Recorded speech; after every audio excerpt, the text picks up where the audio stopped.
Ladies and gentlemen, welcome back to another episode of the good old fashioned Philly Wrestling Podcast.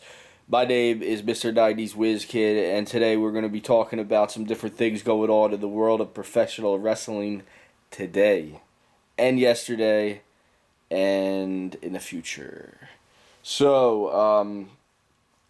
thing I want to say is I just got Roku, and now I got all this, WWE Peacock shit, and then all this underground wrestling shit. So I'm kind of in like a television underground wrestling paradise right now. So the first thing I did was I sparked up the very first Nitro, and I sparked up the very first ECW hardcore TV, and we're doing it. The hardcore TV stuff is pretty fucking fascinating because that's like the same thing I started to watch last time when I got to WWE Network when it was still under the control of the WWE.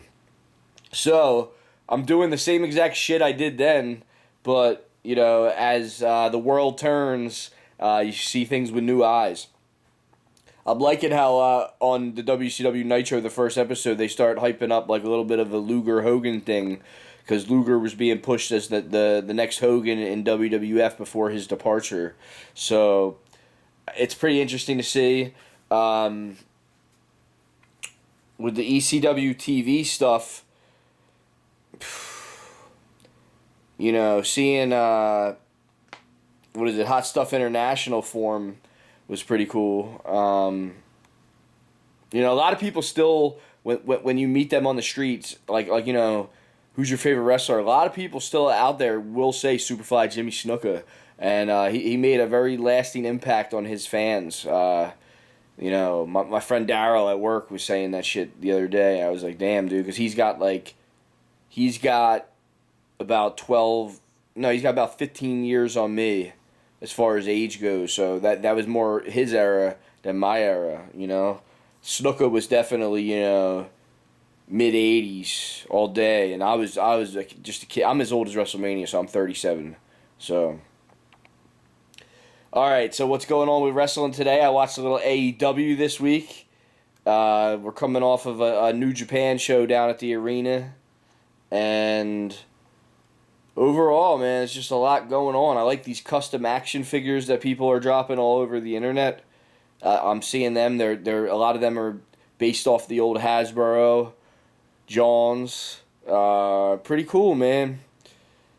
Then we got Mr. Jim Cornette, always in the headlines, stealing the show. I'd have to say that once again, Jim Cornette is like a bully in a schoolyard right now, just beating the crap out of anything that fucking moves, and he's right. Besides the ECW arena stuff, I can't give him that one. Jim, that's the one sore spot where we may not see eye to eye, man. Actually, there's a lot of things I don't see eye to eye with him, but I can agree to disagree with him, and also at the same time embrace what he's saying with his knowledge of the business.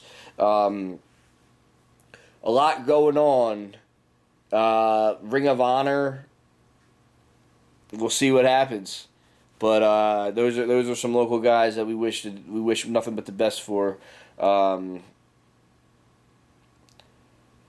MLW's coming. MLW is coming to the 2300 Arena this Saturday night for a little TV taping or something like that. And Battleground's coming soon. And Icons and a lot of other cool shit's going on. So we will be coming to you from the Pro Wrestling Archives about all this. So there's also been a lot of Dark Side of the Rings that have been coming out lately. I spoke on Luna, and I saw another one the other day. Which one did I see? I saw the steroid trial. Whoa. I remember when that was all going on. I was a fan, I was a fan. That was actually a definitive moment in pro wrestling because, the Bret Harts were coming up, and the Shawn Michaelses, and Owen was coming up around that time. Bob Backlund came back. They started to shift away from all the bigger guys. So, I don't know. I mean, that wasn't my favorite era, you know? I mean, and I love Bret Hart. Like, don't get me wrong. Like, he was like a Michael Jordan, Canadian, indigenous kind of fucking guy, man. And he put on some great matches, you know, for a long time. He had a long run. So I'm not dissing Bret. It's just that era of pro wrestling was not my favorite. However, it is deeply missed today.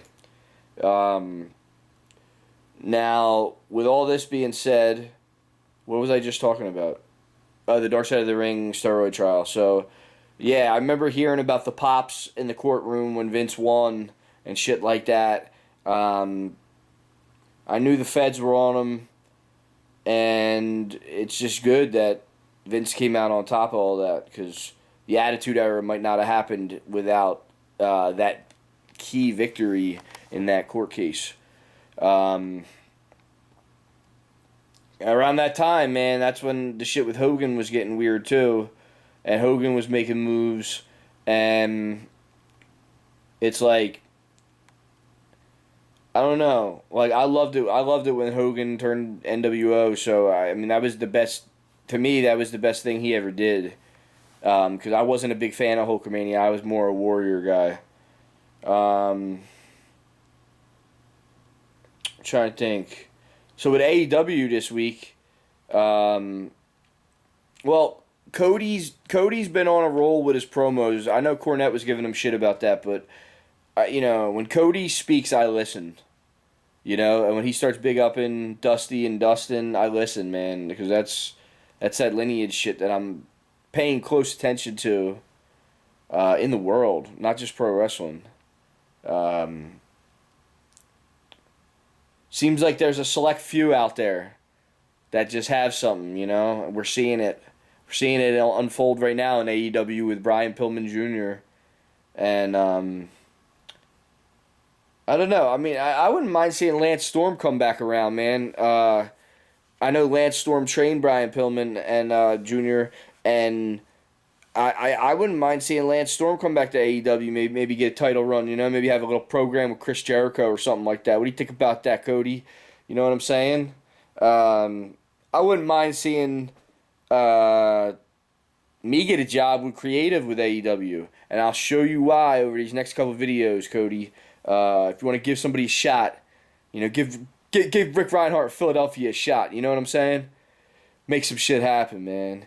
This is the Good Old Fashioned Philly Wrestling Podcast. My name is Mr. 90's Whiz Kid, a.k.a. Ricky the Dangling Steamboat, a.k.a. Rick Reinhardt, a.k.a.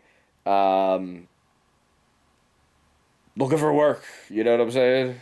Have a good one. Peace.